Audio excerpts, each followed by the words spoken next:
Welcome to another episode of The Dissection. There's a new political party on the block, led by none other than brother Floyd Shivambu. The new political party is called Mayibuye Party.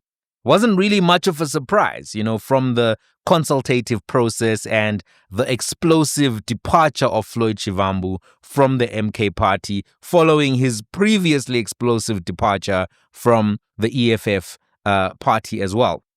So it's effectively the culmination of the whirlwind and musical chairs of the adventures of brother Floyd Shivambu in the last year and a bit. Basically, his political maneuvers post the 2024 elections. So let's go over some of the history before we look at the following questions. And the questions are really what will be the focus of this particular episode. Number one, is this a good idea? Another new political party. So many people are fatigued by the number of choices and the idea of voting for small parties. We'll talk about that. Number two, is this the right time? This particular new political party being launched before the local government elections, those have their own unique dynamics which affect competitiveness and prospects of success. And number three, is this party any different? Is it differentiated? Is it better than the existing ones and the ones that it will be directly competing with on the left where it seems to reside? So let's go over the history quickly. On the 15th of August 2024, Floyd Shivambu dramatically announced that he was leaving the Economic Freedom Fighters, where he had served as the deputy president since its formulation in 2013. This was a significant and surprising development because many people really thought that Floyd would remain a fixture within the Economic Freedom Fighters party. He said a lot of things on his way out about gangsters, about people who were his brothers and then they were not his brothers, but I'll not talk about that much today. Shortly thereafter, he announced that he was joining the MK party and he was appointed as the national organizer 1 week after he left the EFF on the 22nd of August. This was, major development in and of itself. And a few months later, he was given a major promotion in November when he was appointed as the Secretary General of the MK party. So that was on the 10th of November, 2024. So in 87 days only, he had moved from deputy president of the fourth largest party after the 2024 elections to the secretary general of the third largest party in South Africa. It really looked at the time like he was in a position to lead the MK party at some stage in the future, considering as well that Jacob Zuma is 83 years old and the question of succession in the MK party is one that does come up. People say, who's going to lead after Jacob Zuma? We don't want this to be just a Jacob Zuma party. However, the man did not manage his relationships well in the MK party. And 205 days later, on the 3rd of June, 2025, the MK party removed Floyd Shivambu from the position of Secretary General of the party. He was in the position of Secretary General for 205 days. Just 205 days or 139 business days. That's not really a long time to occupy that kind of a senior position, considering how long he had been at the EFF in a stable position. It seemed there was a lot of turbulence. However, he didn't give up. He got back into the game. On the 19th of June, Floyd Shivambu held a press conference announcing a national consultative process for Mayibuye. 78 days later, 11 weeks later, we now have the announcement that his new political party will be called the Africa Mayibuye Movement. There's a women's movement, part of that. There's a youth movement. They have a group of doctors who are known as the Mayibuye Medics, and they currently claim that they have 200,000 volunteers. So, in a period of 386 days, Floyd Shivambu has worn 3 political t-shirts and occupied 5 different leadership roles in those political formulations and formations. So now we have the Africa Mayibuye Party. Let's talk about it. The first thing that we just need to discuss briefly is that there was controversy over the logo, the design of the logo. I'm going to play you a clip explaining where Floyd explained how the logo and the colors work. I'm also going to play you a clip right after where a journalist asked him and say, but Chief, this looks like an EFF logo. Aren't you? Is this not copy and paste with some variations? Don't make it too obvious type of a situation. On social media, there was some banter about the similarity of the logo to Amstel's logo. And I don't think this is the main discussion or should be the main discussion, but I do think it's warranted to look at that. So here's how Floyd Shivambu spoke about the logo. Ladies and gentlemen, we have also adopted the color and logo of Africa Mayibuye Party. So the colors of our organization, as it's reflected in the logo, will be black, which symbolizes the African identity, the dignity and resilience of the oppressed, and green, which represents the land, and the natural wealth of Africa, which was restored to the people of the world. Gold, which signifies the mineral wealth and the richness of the African continent. The red symbolizing the blood of materials really down their lives and the struggle from liberation. The purple symbolizes African royalty in all the religious and faith systems and beliefs. So the color represents royalty. So the logo is red and encircled with royalty. And that is after the separation from the royal leadership of South Africa. So the logo of Africa Mayibuye movement is the pinnacle symbol representing royalty with an African map inside. The top part of the logo is written in Africa Mayibuye, the bottom part written in movement. And then the map is the leg of creation feast, holding a unique spear which appears as a spear in the beginning and appears as a pen on the end. So the spear pen, so in South Africa, the biggest 3 black political organizations have got a spear in their logos. But the spear hand that appears in the logo of Africa starts as a spear and ends as a representing that now we are finding on subscribers with clear ideas and information with superior knowledge and identity. On the logo looks like the EFF. It's just a bit of changes. Africa, spear, black hand holding a spear. Oh, it looks exactly like the EFF. Maybe just a bit more on that. It doesn't look exactly like the EFF. Similar. It doesn't even look similar. So you must go and see the logo of the EFF, and then you must look at this look. You will see that they are different. I conceptualized the logo of the EFF then as to what it means. So I know there's a difference between the logo of the EFF and this one. Thank you very much. Well, let's be clear. I want to be very honest. This logo is the Spider-Man meme. This logo is the remix to Ignition. It's similar enough. I mean, originality-wise, this logo is not going to score high points. It's not necessarily going to score high points. And Floyd Shivambu's explanation is not sufficient. People can see that this is clearly a remix. This is clearly inspired in many ways. Not so much by the Amstel logo, although I thought that was funny. I think it's more inspired by the EFF logo, and I think it's clear. I don't think we need to beat around the bush around this. It's a remix. It's clear that it's inspired. There are many similarities. The journalist was correct to point it out. Social media was correct to point it out. Now, Floyd Shivambu may feel that the design is his, because he claims to have designed the EFF logo.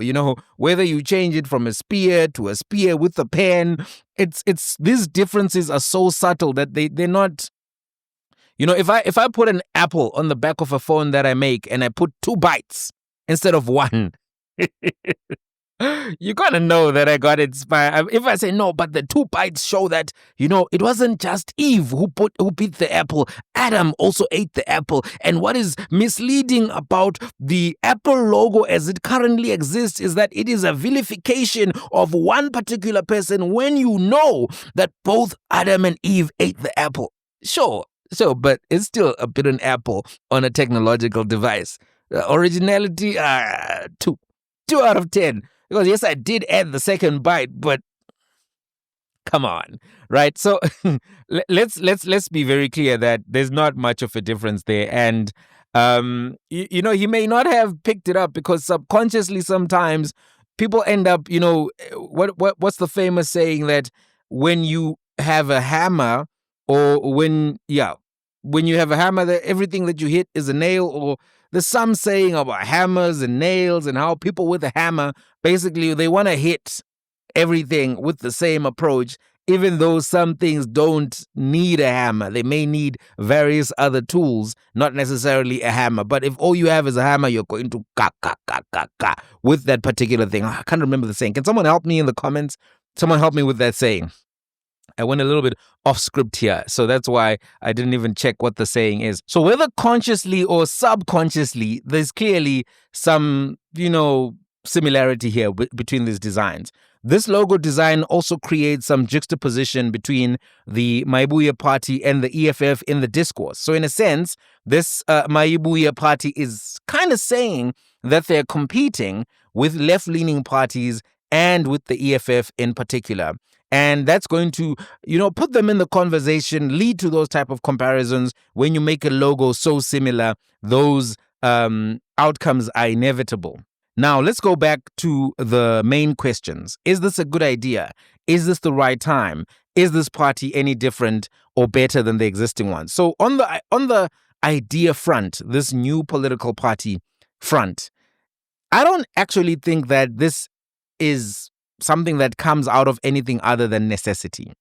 I think that Mayibuye is a product of the failed chess moves to either topple the EFF leadership last year or to merge the economic freedom fighters with the MK party. I think that's what was the main aim of the game. Those departures into MK by several people, and then, the Shivambu decision, the Ndlozi decision. Something was happened that was clearly coordinated, and people were aiming for a particular outcome. That outcome did not play out. And at the point at which Floyd Shivambu then loses his favored status within the MK party, he's left with nothing other than a political, dry land, a desert, so to speak, where he has now to figure out how he's going to make things work. So it's a product of necessity as opposed to an idea that organically came about as a result of failures within the political market. That's my view of this.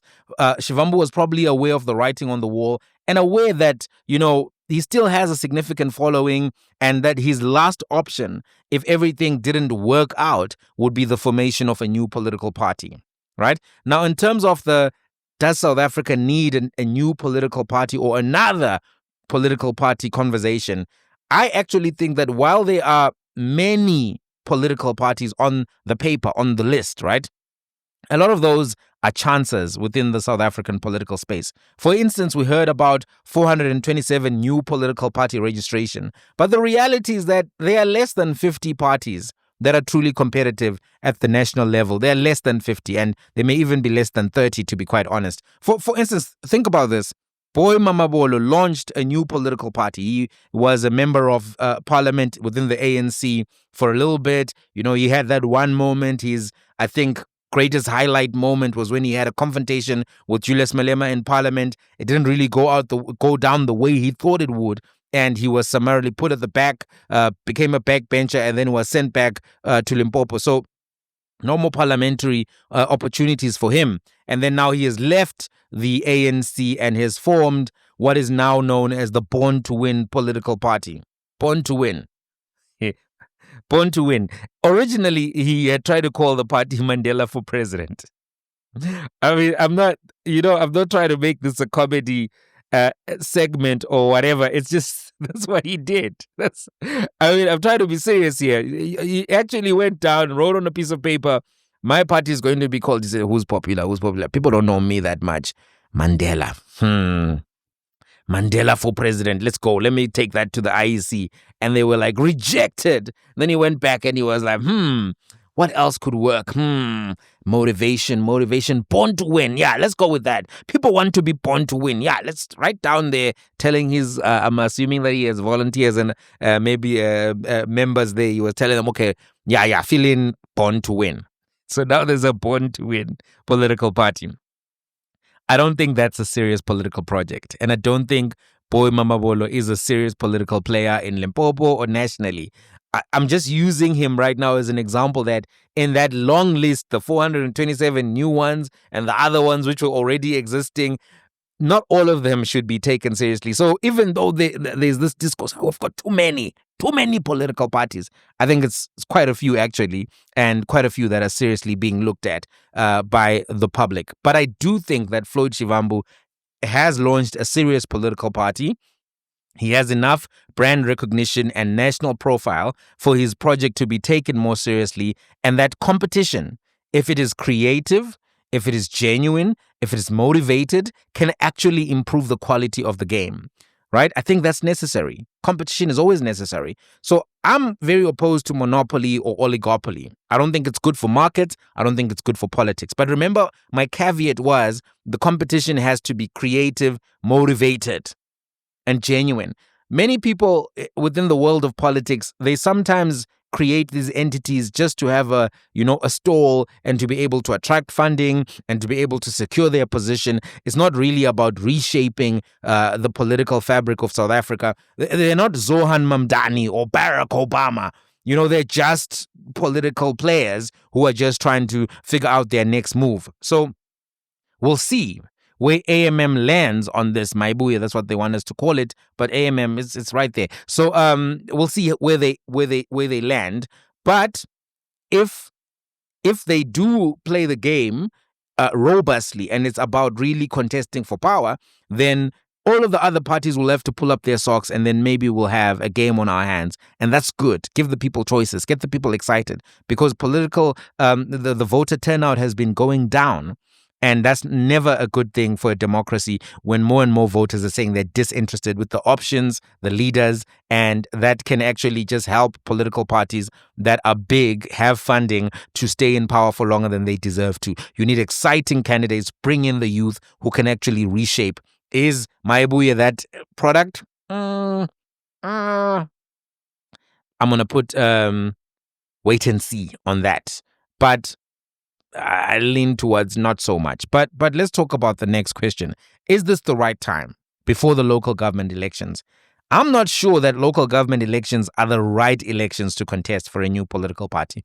I always see political parties try this, and I'm always like, this is probably the worst version of the election to compete in. I would rather wait for national, to be honest. Let's say Ndlozi wants to launch a party. I think it'd be better off launching it in 2027 or towards the end of 2027 than trying to contest in 2026.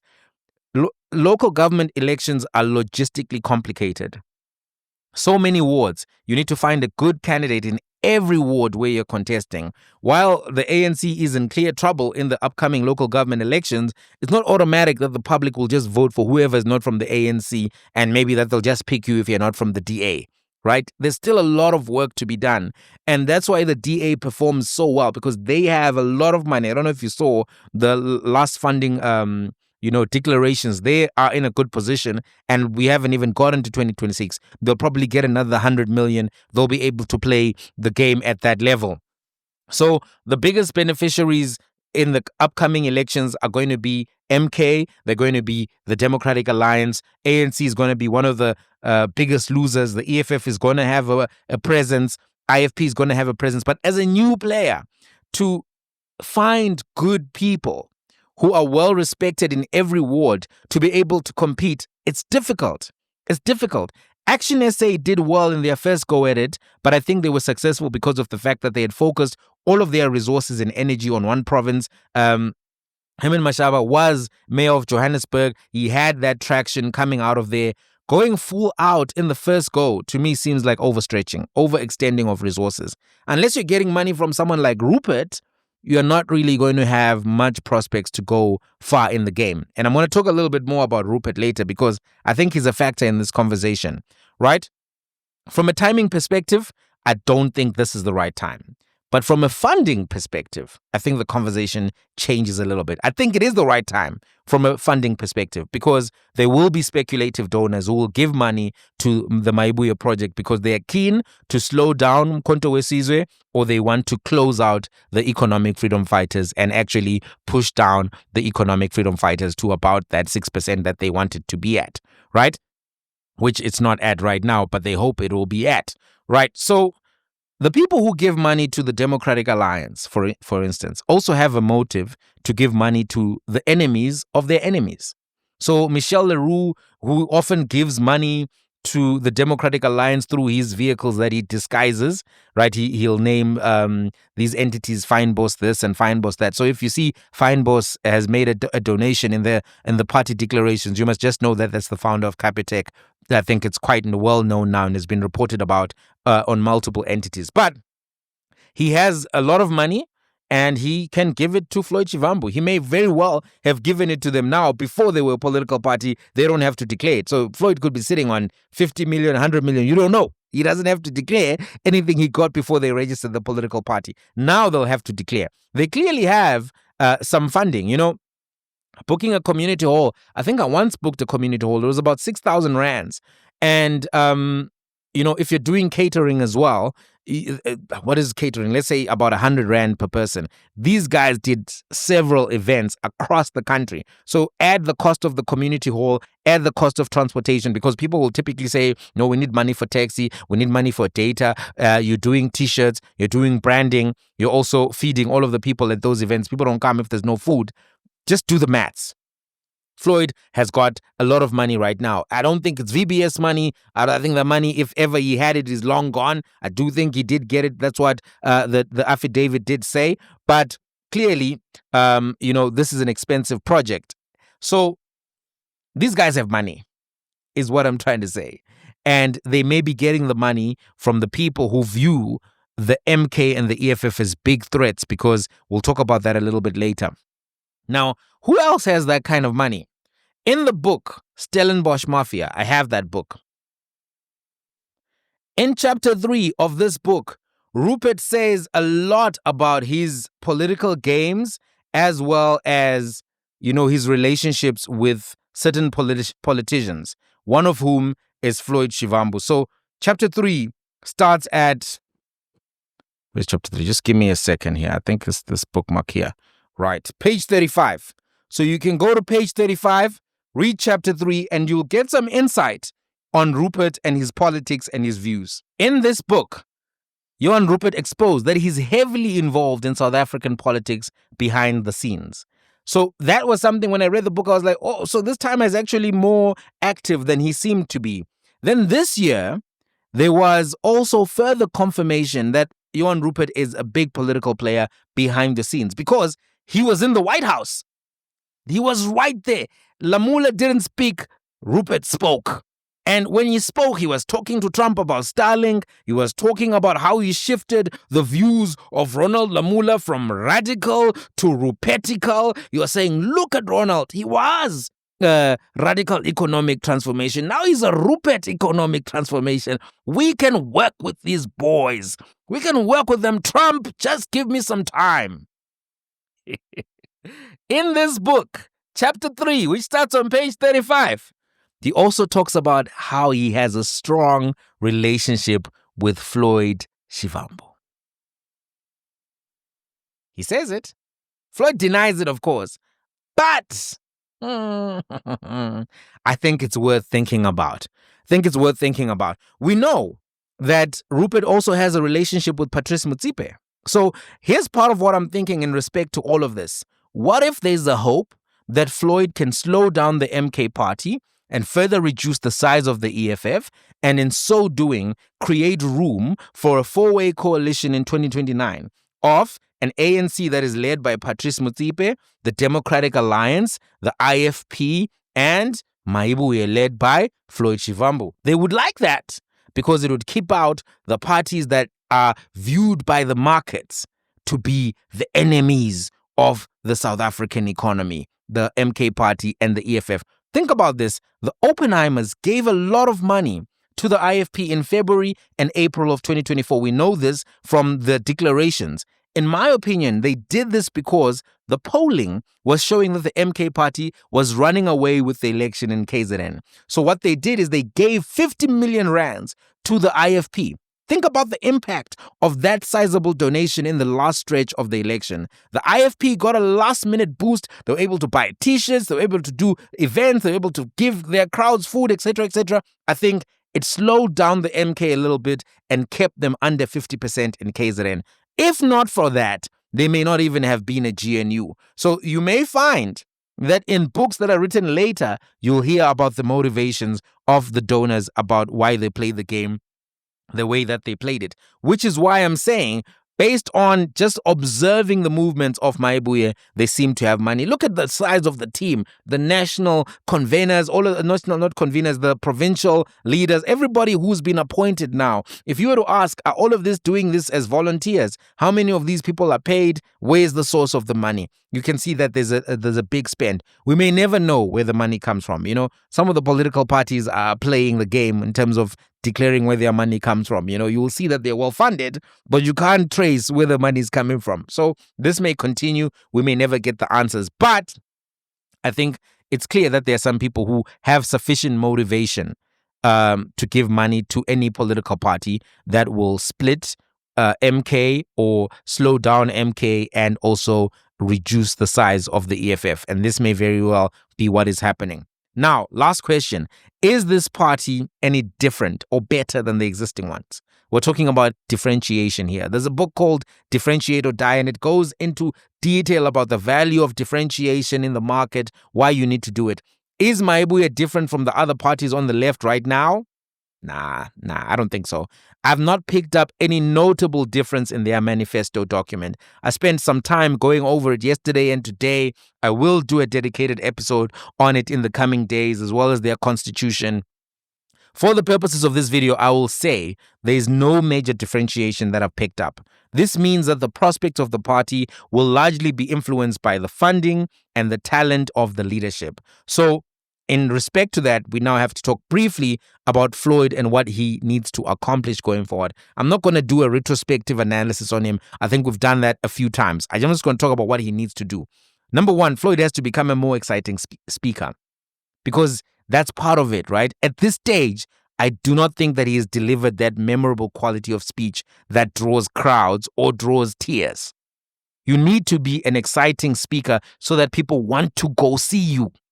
You know, you can think about history, whether it's Barack Obama, whether it's Martin Luther King, whether it's Tony Blair. At some point, you have to be the charismatic public speaker that draws the crowd. When people go to a church, the energy changes when the pastor gets on stage. If that pastor is a firebrand pastor, you need that to actually be a major player nationally. Does Floyd have that? Maybe he's good at writing. Maybe he's good at research. I'm not sure that he is the firebrand speaker. Think about this. What's your favorite Floyd Shivambu speech? Take your time. What's your favorite one? The one that you went back and read and said, this just gets me, man. What's that speech for you? You don't have one. He needs one. If he doesn't get that, he's going to limit his own projection. Now, the other thing that he does need to work on is his emotional intelligence. It's called EQ, and his public image. Sometimes he's been abrasive. Sometimes he's been arrogant and aloof. He's going to have to change that, because the public loves a humble leader. Humility o'clock is important when your time is political. You need to show that you have that level. This is why people love Jacob Zuma, because Jacob Zuma knows how to play the humility game, show that he has Ubuntu, caring for the people, all of that. I don't know the guy. It may very well be a public image from start to finish. I don't know. But that reputation has been built. He's going to have to work on his EQ, his public image. He's going to have to work on these sub-tweets that he's making to the other parties. We're not a cult. We're not here for opportunism. We're not here for money. All of that stuff. Those things may not necessarily help him in the long term, right? They work for creating a buzz and attention, and beef sometimes can help you, but he's going to have to do more than that. Then he's going to have to stay ahead, and this is my third one, ahead of the various scandals that the media has told the public about over the years. But this may actually be very easy in this climate. I don't know if you've noticed this, and this is a side note. Have you noticed that the media no longer cares about the VBS saga as it pertains to Floyd Shivambu? Whether it's ENCA or Daily Maverick or whatever, they're not pushing it anymore.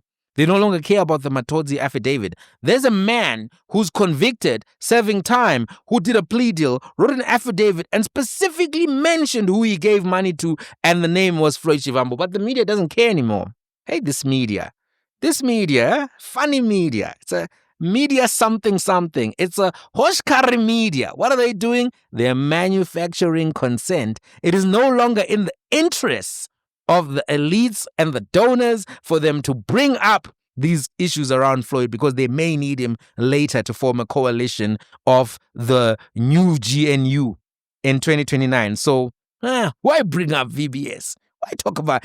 I don't know if you've noticed it, because they were on his case. There's literally a book right now about Malema, and I was like, why is there a book on Malema when you said Floyd is the one who got the money with Brian?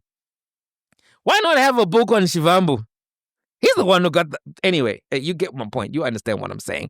So if Floyd can achieve all of these three things, become a more exciting speaker, manage his PR and emotional intelligence, and also, just stay ahead of various scandals, he should be fine. If he can keep raising funds, keep his team together, then I think he'll have a tough 2026. I don't think you can change the dynamics on the ground for local government elections. They're not easy to get seats in. But even if they don't do well in 2026, he may still be a factor for the 2029 national election. They'll just come and say, well, we learned a lot, politics not easy, you must get into the ring, etc., etc. Then they'll continue for the 2029 national election. But one of the big challenges that he has now is that he has to show that he can keep things together for longer than 205 days. Because at this point, his CV is looking like the CV of a corporate hopper. Those guys who are never at a company for a year or longer than a year. That's what his CV looks like right now. Was very stable for a very long time, and then it's been haphazard. So he needs to show that he can actually hold down a leadership position, prevent factionalism, and I guess finally, Floyd, well done. You're president now. You had to make some maneuvers, but you're president now. You're presidential, you're president now of the Mayibuye Africa movement. What is it? Africa Mayibuye movement, sorry. You're president. Congratulations. Good luck. Let's see how it plays out. If you want to come to the dissection, I'm open for an interview, but it won't be, what is it? A walk in the park, vanillas and cream, peaches and cream. That's what they say. But if you want to come through, I don't know, guys, do you want Mayibuye to come through? I'm actually open to having conversations with some of these people, Malema, Shivambu, whoever. Maybe when we get past 100,000, we'll do it. Please subscribe. I don't often say that. Please subscribe. Let's try to get there. And yes, I'm aware there's a lot happening with the general. I know there's things. I'm going to make an episode. It's coming. I'm not going to leave that story. We're not going to let Hoshkari Media deal with that story when we can give the streets the info that they need. Till the next one.